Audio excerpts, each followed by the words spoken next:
收看《南方特搜报》，我是苏瑜文。高雄市农业局响应2022台湾设计展，邀请青年设计团队在博尔规划明日超商，将高雄特色农产融入企划，设计出一个全新形态的农产超商，赋予农产品文创气息，呼应输出农产贩售未来愿景的想象。来到明日超商展区，首先你会被这一整排的冰箱给吸引，里面摆放各种水果做成的饮品，乍看之下就像来到超商。而仔细看看推车里的饮品样品，上面介绍这些水果的相关资讯，让你更认识高雄的水果，也可以拿起来和冰箱一起拍完美照。所以这一次的超商的一个形式，我们用一种消费端很熟悉的日常的便利的一个方式，用一种很熟悉、很亲近的一个方式，将生产中的东西很自然的融入到我们的日常生活当中。或者是参观者他可以看到我们的拿起我们的饮料，每一罐的饮料上面就有我们的高雄玉荷包生产的季节、产量，在哪个区域盛产。水果除了鲜食做成果汁饮品之外，还可以做成果干零嘴，其他像是乌鱼子、蔬菜或红豆等，还能够做成精致摆盘的轻食和甜点。另外，在地设计师还将水果拟人化，将可爱的水果精灵印在 T 恤上，或做成钥匙圈，成为好买的伴手礼。水蜜桃，我们将它设计成可爱的那个小妖怪，然后呢，这些设计融入了钥匙圈，融入了潮梯，融入了潮牌。会不会从农业的局处，我们其实有最多的 IP 角色？会不会当这些东西，这些水果、这些果物，它可以自己为自己说话，自己成为自己的代言人？那农业就有更多的可能性。高雄有丰富多样的农产，为了提升农特产品的品牌价值，激发竞争优势，赋予农产品文创气息，市府农业局以大家最熟悉的便利商店作为载体，呼应输出农产贩售未来愿景的想象，参与最潮的年度设计盛会，颠覆一般农产品超市的想象。透过设计师的角度，重新去诠释农业的特色，高雄农业的特色，高雄农业的美感，高雄农业的知识与农业的未来。如何将生产端用一种消费端很亲近的拉近？如何从展览的概念落实到能够实际吃得到，并且希望从吃得到以后进一步走入到各个地方去拉近彼此间的距离。明日超商展区用设计思考颠覆农产市场印象，希望成为台湾农产市场要进未来的一个起点，号召大家一起来重新认识高雄这块土地，用心品尝在地。记者潘之光、赖昌邦高雄报道。经过学甲慈济宫多年争取，学甲上白礁在今年8月获得文化部审议通过为国家重要民俗。市长黄伟哲亲自前往学甲慈济宫贴红榜祝贺，跟乡亲分享这项荣耀。学甲慈济宫在主祀神明保生大帝圣诞期间，都会举办上白教祭典。除了固定每一年的业主绕境，每4年还有一个香科年，扩大举办到3天，走遍学甲13庄。历经学甲慈济宫以及在地信众的长期努力，以及台南市政府的积极争取，在今年9月经过文化部审议，正式成为国家级的无形文化资产。台南市长黄伟哲也特别亲自前往贴红榜祝贺。学甲上白教已经有非常久的历史，而且在地方信仰中扮演了重要的位置。那很感谢我们文化部文资局终于看到我们这样子的一个努力，也谢谢咱主体宫王当署长以及各位当干事，大家对着咱地方民俗的这个保存用了做者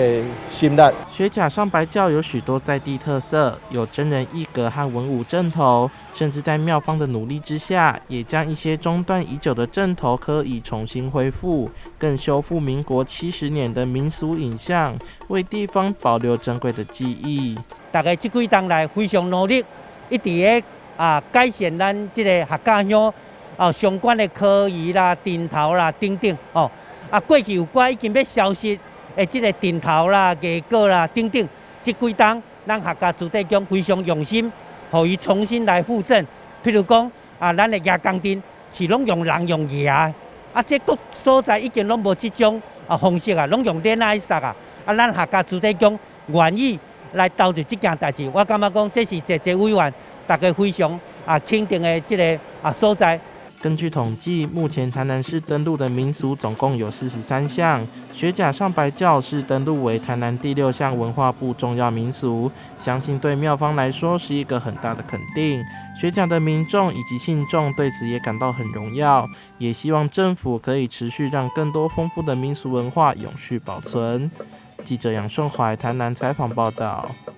左营莲池潭的著名景点就是龙虎塔，左营烛光长照站策划了一出龙虎塔话剧，还特别邀请长辈动手缝制龙和老虎。长辈在活动中心里舞动一条五彩金龙，把这条龙舞得活灵活现的。其实长辈们都没有学过怎么舞龙，只是凭着以前看过庙会或节庆活动，看别人舞龙的印象，试着舞舞看，也是舞得有模有样。看了看人家怎么弄呢，我们随便学一下。像我们都70、80岁了，有这种动作也不错啊。在舞龙的时候，龙头在动，第二个要看龙头，不要龙尾也看龙头，这样就一起倒下去了。有那个这样旋转的那个动作出来。仔细看，这条龙的材质都是非常手工的。龙身上的鳞片是几种花布缝制而成的，龙身则是用竹竿穿过水桶做成的。龙头和龙尾也是参考龙虎塔龙的造型加以装饰而成的，像不像也有3分样。而虎的部分也还在赶制当中。一下课就红，对，会辛苦，把手爱还可以的，一针一针拼起来啊，并过来，系啊，不免拼，就安就好啊，伊就安连面，就安尼就会使啊。钻一个洞，再穿那个铁丝，再固定那个筒子。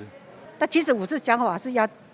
演一个话剧啊，就是一个龙虎塔的故事啊，说我会在做老虎啊，但是呢我真的还没有完成，但是我们先做龙，把它完成。这个都是有长辈他们一针一线缝出来的哦，这不诓人的。光是一条龙，长辈就花了3个月的时间，算是做好了。虽然主要是为了编演一出龙虎塔的话剧而制作的龙和虎，但这只龙将在左营万年祭的绕境活动中先行亮相，所以长辈们得加紧练习舞龙技巧。我觉得今天还不错嘞，我们前2天在舞的时候才好笑啊，前面倒，后面跟着倒，像一条死龙。我说不行，我们还练，真的蛮困难的。我刚才练了一下，满身大汗。手还会酸的，这样子，所以我们就有预备了好几个。比如说我们这个是6位，但是我们是预备有12位，就是要轮手。一针一线缝制一条龙，就耗费长辈不少时间，还要把龙舞动起来变成一条活龙，也考验长辈们的体力。希望当正式亮相时，能够获得大家的喝彩。记者黄冠维、赖昌邦高雄报道。台南市联合婚礼在义载京城幸福登场，由台南市长黄伟哲亲自担任证婚人，并献上祝福，见证50对新人的爱情果实。台南市长黄伟哲化身证婚人，看着新人交换戒指。台南市联合婚礼在安平古迹义载京城登场。婚礼当中，市长替50对新人宣读结婚誓词，见证他们浪漫的爱情开花结果。无论富贵或贫穷，无论健康或疾病，顺境或逆境，都愿意相互扶持与爱护，愿意彼此尊重与包容，相爱相守，永不放弃彼此，直到白头。新人杨明前和现场所有的男方，你们是否愿意？我愿意。新人吴宇珍和现场所有的女方，你们是否也愿意？我愿意。仪式结束之后，市长黄伟哲也一一与每对新人以及亲友合影留念。就算天气再炎热，也要为他们在人生最重要的时刻送上幸福。来到这边义载京城，大家一定知道这个意义，就是在希望爱你1万年还不够。要爱你1亿年，义载就是这个样子。希望我们有情人终成眷属，而且要长长久久。台南市政府也特别贴心的准备行李箱、棉被等礼物送给新人，还包括台南的农特产，象征嫁妆幸福满满1牛车。另外还有安排摸彩活动，除了有礼券之外，还有家电以及50寸液晶电视，让新人们拥有一场浪漫的婚礼。为人生当中最重要的一刻留下美好的回忆。记者杨顺怀台南采访报道。高雄有2位重量级的艺术家林天瑞和林胜雄，这2个亲兄弟在生活中一路相互扶持，成为艺坛佳话。这次在高雄文化中心举办的兄弟情缘纪念画展中，就特别安排艺术座谈，邀请亲友们一起回忆这2位大师的温馨过往。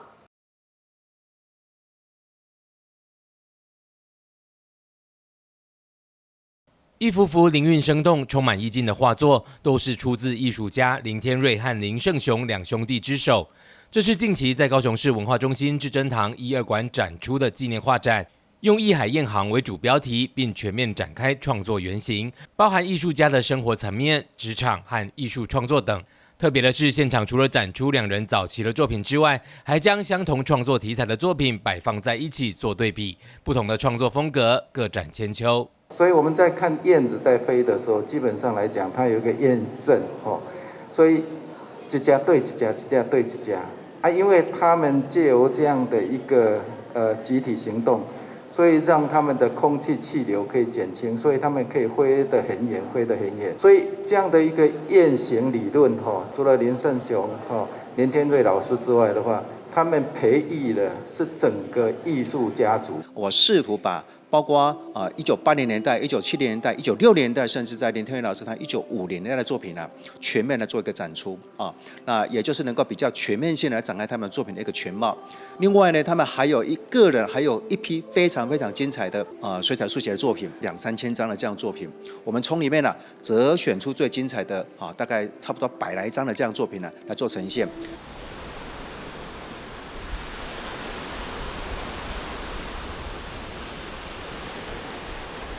大家口中的瑞哥林天瑞，从小和大海为邻，对海洋有份特殊的情感，因此在画作中喜欢用海为主题，展现海洋的辽阔、澎湃和激昂，并以人文为向度，刻画海岛台湾的生命力。而这些作品同时也成就了自己的艺术人生。林天瑞老师本身身为一个海的子民，他常常称自己的人生是海人生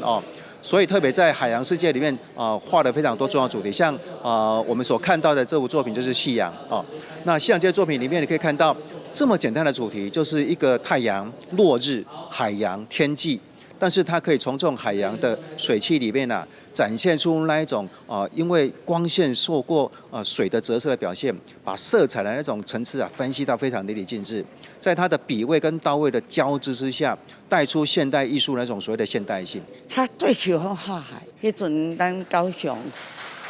港边还没有开放，他一直都密在边啊咧头画，我拢在旁边，像讲垦丁，雷跳一个雷达，伊拢走到会开遐画。遐解决好旁，我都还惊讲孙回又来了，他就停笔，他真的喜欢画。在哥哥林天瑞的影响下，弟弟林胜雄从小也立志要当一个画家，而且在创作的过程中不断尝试风格的转变，从抽象画到写实作品，不停的省思，不断的创作，一次又一次的展现出强大的艺术生命力。那弟弟当然不会想说自己的创作作品跟哥哥完全一样，总是也要表现出自己本身的艺术风格所以我们可以从林胜雄老师从1966年跟哥哥一起住在一起之后，可以看到他的作品里面其实是自我探索的方式来表现自己的作品，包括在形象上，包括在形式的结构上，包括在一种所谓画面上的平面分割，或者甚至强调肌理表现上面，都独特的去营造出自己本身的艺术风格。我父亲跟我伯父大概都活了80几岁，那你看现在看到的就是他们留下来的生命的轨迹，那我觉得非常难得能够把它呈现出来。那我想就画如其人吧，就是大家就可以从他的画去解读他的人生。2位兄弟同是高雄重量级的艺术家，不但在艺术创作的领域中互相砥砺，就连日常生活上，2个家庭也是彼此照顾扶持，和乐温馨。而这一份情谊也在高雄艺坛传为佳话，因此在纪念画展也特别规划艺术讲座，邀请亲朋好友一起来回忆过往。他们2个对于绘画的执着是我用一句他们常讲的，就是说画笔从来没有干过，而且2位兄弟啊都住在一起40年，啊，这个也是在画家当中兄弟能够在一起生活在一起40年，而40年当中都在作画的，而且是每天的，啊，这样的一个坚持。哦，男生们都在画画，女生们都在干嘛？撑伞，撑伞，因为是那个阳光会照到那个纸，会反光上来啊，所以就把迄雨伞是要惹迄个做，不是要惹人。比如说我们去欧洲40天，差不多30几天，大家拢画图，都画了差不多5、6个小时、7、8个小时。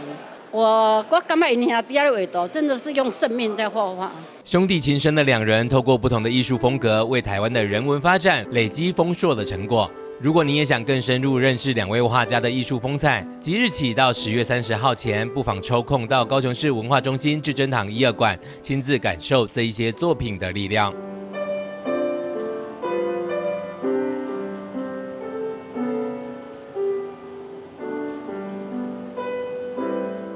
记者周辅庆、王义群采访报道。中嘉宽屏港都庆联与高雄在地的创作剧团合作，10月在高雄的3所学校巡回表演反毒剧活动，6日来到光武国小，生动有趣的剧情让在场的小朋友们都看得好开心。台上剧团卖力演出，台下小朋友们一边专注看着表演，一边学习如何分辨假讯息，以及清楚认识毒品危害。中嘉宽屏港都庆联与高雄在地剧团合作，携手市府毒防局及教育局进入校园，透过戏剧方式寓教于乐，教导学童正确观念。其中让我学到最多的就是毒品对人体不好，会让膀胱无法正常运作。所以不要接触毒品，毒品很危险，会危害我们的健康，所以我们不要去碰触它。新兴毒品伪装成食品的情况层出不穷，无论是咖啡包还是小朋友们喜爱的糖果，都成了伪装对象。透过校园剧的演出，除了让小朋友们能更加警觉，也让他们学会如果在生活中发现其他同学拿到了可疑的食品，应该怎么应对。不但帮助自己，也担任校园内的小小纠察队，让毒品无所遁形。我会跟他说，你接触到的是毒品，你要赶快戒掉。如果他不听的话，就先去跟老师讲。孩子的话呢，面对这个问题，他要怎么样去拒绝，怎么样子去把它能够做好。这个我们从小的话呢，就用扎根的一个动作，让我们的孩子呢从小就了解这个毒品的话呢，未来是碰不得的。另外，中嘉宽屏港都庆联除了以校园剧传达正确观念外，今年也持续捐助教育局10万元营养午餐经费，帮助弱势家庭，让孩子们能安心就学。我想连续这几年大概受疫情的一个影响，那有很多的一些比较辛苦的家庭，他可能在营养午餐的支付上面产生了一些的问题。那所以我们特别在这一次的一个活动里面拨列了10万元的一个金额，然后我们捐助给高雄市教育局，让他们针对一些比较特殊家庭，然后有一些需要的对于营养午餐有一些困难的家庭，能够提供给他们一些协助。新兴毒品形态多变，一不小心就可能导致学童误触毒品陷阱。透过校园剧的演出，除了让小朋友们了解毒品危害，也让媒体识毒教育能从小扎根。记者潘志光、苏玉文、关梦如高雄报道。秋天是吃螃蟹的季节，台南一间烧烤业者为了让消费者吃到秋蟹真正的原味，特别引进每天现抓的红鲟以及龙虾，霸气整只用炉子下去烤，将新鲜海味全部锁在食材里面。带您来看。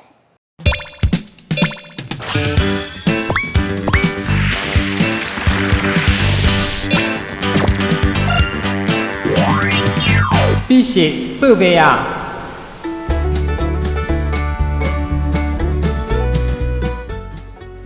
烤炉上一只只红鲟还有龙虾，经过加温慢烤后，整只变得红彤彤，开始滴出螃蟹的鲜甜肉汁。隔着画面，仿佛都能闻到香气，令人食指大动。炭烤的不一样的是，有一种它的那种香味，比较原汁原味的甘甜。那这个是蛮特别的一种木炭的香味。秋天正是螃蟹最肥美的季节。这间位于台南后火车站前锋路上的府城烧烤家，老板蔡玉玲每天凌晨3、4点都会到鱼市挑选当天现抓的鱼货，为的就是要让消费者品尝到最鲜美的炭烤海鲜滋味。秋冬的时候，9月份就很适合吃螃蟹，然后因为螃蟹大部分其实在台南或是在台湾各地，大家都是用清蒸的，或是用炒的。或是像台湾比较有名，就是做红鲟米糕。可是呢，我们烧烤就是全部用烤的，而且我们是整只就去用烤的。然后我们的红鲟呢，就是选有卵的。从早上大概凌晨3、4点的时候，我们就会去挑最新鲜，然后整个有卵的，然后来下来去做烧烤。所以我们整个都是活体的。一般的螃蟹去烤的时候，其实它会是比较香，因为大部分其实红鲟跟螃蟹海鲜都是比较甜。可是如果你因为那个螃蟹跟龙虾是甲壳类，所以它烤过之后又会特别的香，对，所以它其实多一个香气，然后那个甜度也会保留住，因为它是整只下去烤的，我们并没有剁开，我们是整只去烤，所以它香气跟甜度都会存在那个螃蟹或是那个虾肉、蟹肉里面这样子。目前时令进入秋季，螃蟹也陆续收成。府城烧烤家这种整只去烤的霸气料理方式，除了特别以外，更是希望消费者能品尝到螃蟹真正的原味。当然，除了当季的螃蟹与龙虾，店内还有安平新鲜的鹅啊，以及其他的海鲜料理。也因为食材都是当天新鲜现抓，所以滋味特别的鲜美，也难怪整间店满满都是想尝鲜的人潮。记者张硕维，台南报道。台南是美食之都，虽然今年米其林无法摘星，不过市民朋友的美食小吃口袋名单都是心目中的米其林。特别在传统市场当中，更是有许多隐藏版美食。南市府也特别举办网络票选，欢迎民众上网推荐最棒的市场和摊位，还有机会抽礼券等好康。为了行销台南美食，推荐您觉得最好吃的市场摊位，也就是属于您心目中的米其林。台南市经发局特别推出网络票选活动，总共有30个市场、50个摊位参加。记者会中就有许多隐藏版的美食小吃，也是市民口袋名单的好滋味。市长黄伟哲鼓励民众趁双十国庆，每一天为您所喜欢的市场和摊位来投票，还有机会参加抽奖，将好康带回家。米其林分了3个，一个是平民美食叫必比登，另外一个是你可以吃的餐馆叫入选，好，第3个就是摘星，好，那我们将来明年一定要摘星，好，但是这个只是米其林评审它的一个它的一个口味或者是它的一个评选而已，但是在广大的市民心目中，还有许许多多我们南来北往的旅客喜欢吃的台南的美食中，有更多的我们私房美食其实都在这个我们街头巷弄间。你要说大隐于市我们的美食最好吃的美食也是隐于市，哪个市？隐在市场里面。所以我们今天邀请了许许多多我们许多台南的各大市场，还有美食城这些里面都有非常非常好吃的这个美食，值得大家一来再来。该票选活动从10月1号开始到10月23号，民众可以依照传统市场的现代感、舒适性、怀旧性以及最在地等等标准来评比，选出您心目中最棒的传统市场和摊位，将美食名单一一发掘，让大家一再回顾，振兴市场商机。记者郭文吉台南报道。奇美医学中心在国际失智月举办失智友善社区成果展，有月龄彩绘作品与长者婚纱活动。经过1个多月的筹备，日前在永康乌竹社区举办，帮助25位长者一圆婚纱梦。一名91岁陈林阿嬷在永康乌竹社区住了40余年，因为年轻结婚时没穿过婚纱，因此社区失智中心特别筹办长者的婚纱秀，帮助25位长者一起穿婚纱圆梦。来，我们阿嬷的家属，你哪里有欢喜无？有哈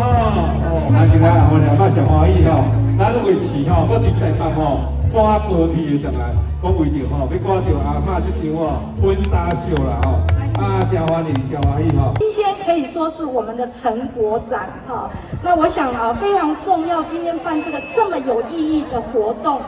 我想我们很多阿公阿嬷的年龄，可能那时候结婚的照片是黑白的，那现在我们要让大家重温旧梦，每个人都回到18岁的时候，那让你可以看到彩色的照片。那我相信这是一个非常有意义的活动。那刚区长也讲了，我们年纪大了，我们都会有某些程度的老化，但是从我们准备这个活动的过程当中，发现我们所有的阿公阿嬷完全没有退化，所以这些活动对大家都是很有意义的。奇美医学中心为了让社区长辈达到预防与延缓失智，从2019年结合社区在地文化的特色与失智症非药物的治疗，导入艺术与怀旧元素，透过学习强化脑部的记忆功能。当天的活动除了有动态婚纱秀与歌舞表演，另外也有静态的艺术作品展览，包括三合院的古厝、大人物自画像与人物雕塑等，陪伴长者欢度一个愉快的夜晚。记者林盈根台南报道。以上是今天的南方特搜报，感谢您的收看，我是苏瑜文，我们下次再会。